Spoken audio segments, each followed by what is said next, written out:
धर्मानं अधर्मावर मिळवलेला विजय म्हणजे गुढीपाडवा. म्हणून आपल्याही जीवनामध्ये गुढी जर उभारायची असेल तर ती कोणती गुढी उभारायची? ऐका, भक्तीची, ज्ञानाची, वैराग्याची, यशाची, चैतन्याची, धर्माची गुढी उभारा. आपल्या जीवनामध्ये आनंद प्राप्त झाल्याशिवाय राहणार नाही. मनातली काढा आडी, मग आनंदाची उभारा गुढी. आणि एकमेकातलं प्रेम वाढवा, त्यावेळेस सफल होईल गुढीपाडवा. एकमेकातलं द्वेष गेलं पाहिजे तर खऱ्या अर्थानं सण. आपल्याला सण येतात पण सणांचं महत्वच माहित नसतं. सण येतात, सण निघून जातात, पण त्या सणांचं महत्वच आपण लक्षात घेत नाही ना. प्रत्येक सणामागं काहीतरी शास्त्र आहे, ते समजून घेण्यासाठी धर्म मंडप आहे. वेडलं गलासाला लावायची, दारू पिऊन येडेवानी करायचं, हॅप्पी न्यू इयर, हाना वियरन. ते आपलं नवं वर्ष नाही, आपलं नवीन वर्ष गुढीपाडव्याला आहे. आणि गुढीपाडव्याला नवीन वर्ष आहे हे निसर्गाने सुद्धा मान्य केलंय. कारण गुढीपाडवा चैत्र महिन्यामध्ये येतो आणि चैत्र महिन्यामध्ये वसंत ऋतू येतो. वसंत ऋतूमध्ये वृक्षाला सुद्धा पालवी फुटते. म्हणजे नवीन जीवनाची सुरुवात करायची हे निसर्ग सुद्धा मान्य करतो. खरं नवीन वर्ष गुढीपाडव्याला हे निसर्गाने मान्य केलंय की माझ्या जीवनाची सुरुवात वृक्षाला अशी पालवी फुटते मायबाप. भर उन्हाळ्यात का हे नवं वर्ष आहे. विडवलं आणि असा गुढीपाडव्याचा हा पर्व काळ.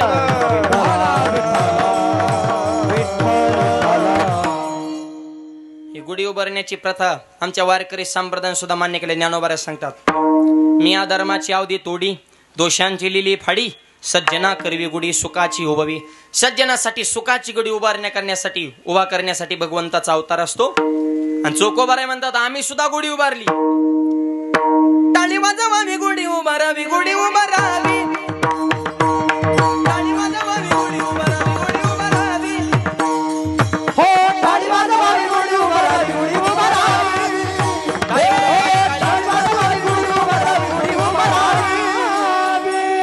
टाळी वाजवावी गुढी उभारावी, गुढी उभारावी. टाळी वाजवावी गुढी उभारावी, गुढी उभारावी.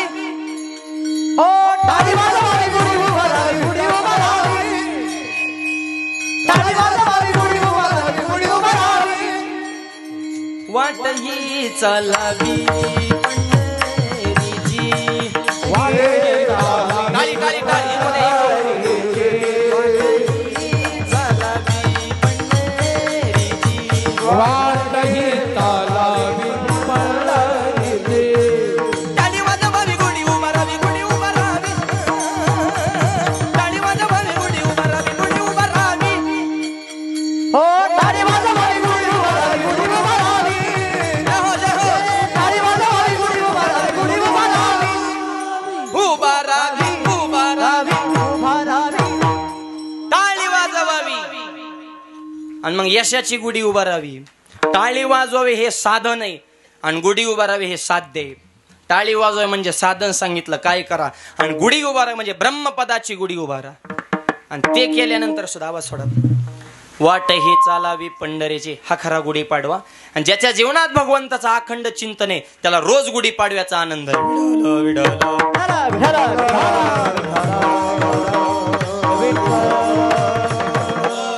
म्हणून भगवंताचं चिंतन अखंड करायचंय. दिन रजनी हाची धंदा, गोविंदा ते पोवाडे. किती भजन केलं संतांनी. रात्र नकळे दिवस नकळे, अंगी खेळे दैवते, रंगला या रंगी तुका विठ्ठल सर्वांगी. किती भजन सांगू का? ऐका. माझी मजा झाली अनावर वाचा, माझी मजा झाली, माझी मजा झाली अनावर वाचा, माझी मजा झाली अनावर वाचा, माझी मजा झाली अनावर वाचा, माझी मजा झाली अनावर वाचा, माझी मजा झाली, माझी मजा झाली अनावर वाचा, माझी मजा झाली अनावर वाचा, माझी मजा झाली अनावर वाचा. चंदया नामाचा वेदला टाटा, चंदया नामाचा वेदला चंदया नामाचा वेदला. माझी मजा झाली अनावर वाचा, माझी मजा झाली अनावर वाचा. आता वेदला चंदया नामाचा वेदला चंदया. हरी माझी मजा झाली अनावर वाचा, माझी मजा झाली अनावर वाचा, अनावर वाचा, अनावर वाचा. माझी मजा झाली अनावर वाचा छंद या नामाचा घेत अखंड भजन. कंट्रोलच्या बाहेर विषय गेला. तुकोबारा म्हणले वाणी ऐकत नाही इतकं भजन चालू आहे. आणि त्यावेळेस देवदा होऊन आलाय. दाशी आठवावा हरी अखंड भजन करायचे. संकटात फक्त दावा करायचा. ऐका संकट कुणावर आलं. जनाबावर चोरी चाळ आला. अख्या पंढरपुरात चर्चा झाल्या. जनाबाने चोरी केली, जनाबाने चोरी केली. आणि जे विरोधात होते त्यांनी आणि एक शंका, संत जरी असले तरी तुम्हाला सगळेच मान्यता देतील असं नाही बरं का. निम गाव विरोधातच असतं. तुम्ही गायक असू, वादक असू, महाराज असू, सरपंच असू, कोणता नेता घ्या, समाज निमी माणसं विरोधातच असणार. किती चांगला असू आणि सगळ्यांनी मानावं अशी अपेक्षा तरी का करावी हो? करूच नाही. चर्चा झाली पाहिजे, निंदा झाली पाहिजे. निंदा उशिकी होते जो जिंदा होते. ही जिवंत माणसाचीच निंदा. आपल्या मागं जर आपलं नाव निघत असेल तर समजायचं हाताशी आपण रेंज मध्ये आलोय. कारण मूर्खाला चर्चेत गेला लोकाला टाइम नाही. जर माग कणत असेल, जे आरती कणतोय ती आरती मानतोय. विठ्ठल जनाबाच्या बाबतीत चर्चा केली. म्हणले काय जनाबाने चोरी केली. म्हणजे लई गौऱ्या विठ्ठल बोलल्या आणि देव दळू लागायला आला आणि चोरी केली. म्हणले आता सुळाव देण्याच्या शिया जा म्हणले. आता सुळावर जे विरोधात होते त्यांनी चर्चा सुरू केली. अख्ख्या जनाबाई चोरी, जनाबाई चोरी, जनाबाईने चोरी केली. जनाबाला बी असा राग आला आणि जनाबाई म्हणले देवा मी नाही चोर, तू चोर आहे. तू चोऱ्या करतो ना आमच्या चोरी चाळ. अरे देवा तू चोर आहे. दरीला पंढरीचा चोर, दरीला पंढरीचा चोर. टाळ वाजवा टाळ. दरीला पंढरीचा चोर, दरीला पंढरीचा चोर, दरीला पंढरीचा चोर, दरीला पंढरीचा चोर, दरीला पंढरीचा चोर, दरीला पंढरीचा चोर. हे गळा बांधून आलो रे, गळा बांधून आलो रे, गळा बांधून आलो रे. जय श्रीराम.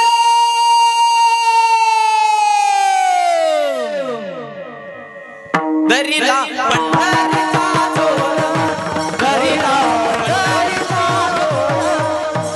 गळा बांधून आलो रे, गळा बांधून आलो रे, गळा बांधून आलो रे, गळा बांधून आलो रे, गळा बांधून आलो रे.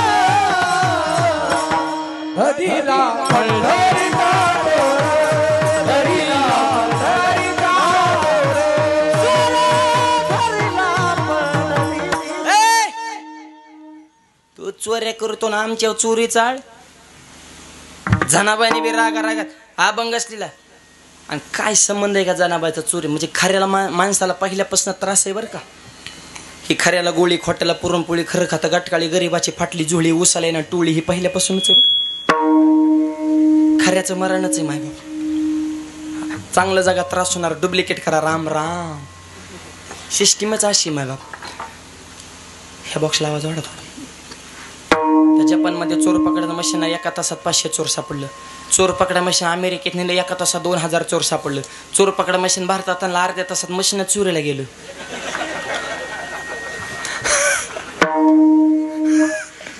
चोर तर गवलंच नाही, मशीनच गायब. पण म्हणजे नुसत्या लाबाड्या चालत. एक जणाच्या घरात मुंग्या झाल्या. ते गेलं मेडिकलमध्ये. मुंग्या मारायचं पावडर त्या दुकानदाराने दिली पावडर.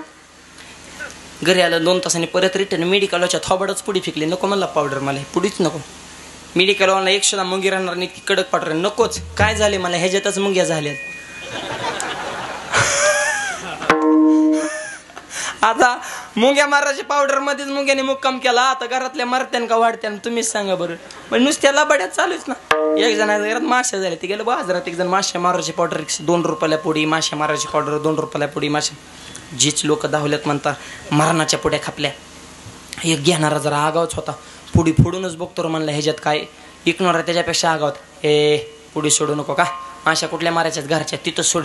इथं सोडल्या त्याची पावर कमी होते. हा म्हणलं तुझं बी खरं. गेलं घरी जेवायला बसलं. बायकोला पुडी सोड. पुडी सोडली. पुडीत पावडरच नव्हती, कागदाची चिठ्ठी होती. त्या चिठ्ठी पेनानं लिहिलं होतं उजव्या हातानं जेवण करा आणि डाव्या हातानं माश्या हाण.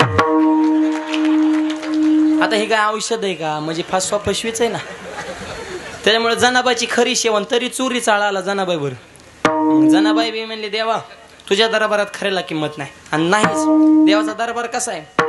धुन्न झाला तुझा दरबार, धुन्न झाला तुझा दरबार, धुन्न झाला तुझा दरबार,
दरबारात खऱ्याला किंमत नाही. धुंद झाला तुझा दरबार. सध्या बी दरबार धुंदच आहे बर का. सध्या तर अंधाधुंद दरबार आहे. हा 10 मिनिटं टीव्ही बघा, दिवसभर करमत नाही. काय त्या टीव्हीला चांगलं नाहीच. धराधरी, वडावडी, आपटापटी, उचला उचली, पळापळी, बुकाबुकी, थुकाथुकी, ह्याची आली त्याची गेली, ह्यो राहिला, ह्यो बसला, ह्यो उठला, ह्यो कणला, ह्यो भुकला, ह्यो थुकला, ह्यो वाकला, ह्याला मिळालं त्याला नाही मिळालं, त्यो रुसला त्याने बदलला, त्यो राहिला. नुसता धिंगाणाच चालू या. नेत्यांना कळाना कार्यकर्ते कुणीकडे, कार्यकर्त्यांना कळाना नेते कोणत्या पक्षात आहे. इतक्या कुठे उड्या हानीतोच. अरे सरड तरी कमी रंग बदलतात. इतकं माणसाने रंग बदलायला सुरुवात केली. कोण विचार करतो आपल्यास? हे पोरं सुर जरा माझी विनंती, राजकारण लोणच्यासारखं करायला, मुरगळून भाकरीसारखं खाऊ नका. कोण कोणाचा विचार करत नाही. जिथे आपलं बघतंय, आपला भक्त वापर चालू आहे. यांच्या किती पुढं पुढं कोण कार्यकर्त्यात आहे. नेता कधीच एकनिष्ठ नसतो. एकनिष्ठ फक्त कार्यकर्ता असतो, कट्टर कार्यकर्ता. आणि वरच्याने काही केलं तरी जमत. खालची मिलीन वड्या बिड्या ओढू ओढू भांडायचं कुणा संघ बाबा. ज्यांच्या संघ आयुष्यभर हाणामार्या केल्या तीच मांडीला मांडीला बसायला लागले. अहो कुणाच्या तोंडाकडे बघायचं. खालच्यांचं लय मार नाही माय. खालच्यांनी बी नीट राहा, कामास काम. हाती त्याच्यात वाहवत जाऊ नका. विडवलं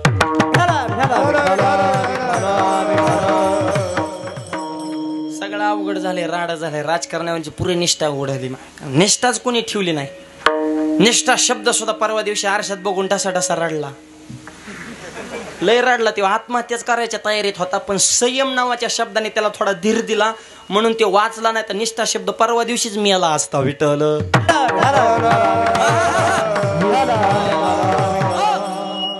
निष्ठा कुठंच नाही. निष्ठा फक्त आता वारकरी संप्रदायात. निष्ठावंत भाव भक्ताचा स्वधर्म निर्धार हे वर्म चूक. माझ्या संप्रदायाने निष्ठा टिकवली. आता कशाची निष्ठा काय सगळं अवघड झालं. खऱ्या माणसाला त्रास आहे. जनाबाईची खरी सेवा तरी चोरी चाळायला नाही म्हणे. सुळाव साखळ दंडाने बांधलं. पंढरपूरच्या वाळवंटा सुळ रचला. वारकऱ्यांना दुःख झालं. बगे मंडळींना माझ्या वाट्याला लागली. म्हणले चला काय होते बघू. पंढरपूरच्या वाळवंटात गेल्या. म्हणले थांबा शेवटची इच्छा विचारा. शेवटची इच्छा विचारतात बरं का. जनाबाईला विचारलं काय तुमची शेवटची इच्छा. जनाबाईने सांगितलं माझी शेवटची इच्छा एकच आहे. ज्या पांडुरंगामुळे मला सुळाव जाण्याची वेळ आली त्या पांडुरंगाचं सगळ्यांनी भजन करा. हीच माझी शेवटची इच्छा. अरे काय प्रेम असेल या भक्तांचं देवावर. देह जावा त्वा राहो पांडुरंगी दृढ भाव. जनाबाई म्हणजे मी जगले तरी पांडुरंगाची आणि मेले तरी पांडुरंगाची. निष्ठेत बदल नाही. आणि पांडुरंगाचं भजन करताना जर मला मरण आलं तर माझ्यासारखे भाग्यवान या जगाच्या पाठी दुसरी कोणी नाही. देवाच्या डोळ्यात पाण्याला बास माझी जणी परीक्षेत पाजली. चुटकी वाजवली सुळाचं पाणी झालं. पुढचा प्रसंग सगळ्यांना माहित आहे. जनाबाईने संकट समय काय केलं. काहीच केलं नाही. 1008 हरी. फक्त हरीचं चिंतन करा. म्हणून पडता जड भारी 1008 हरी. ठीक आहे महाराज. हरीचं चिंतन केलं. पण हरीचं स्मरण केल्यावर हरीचं चिंतन केलं. हरी आपल्या भक्तासाठी काय करतो अभंगाच्या दुसऱ्या चरणात.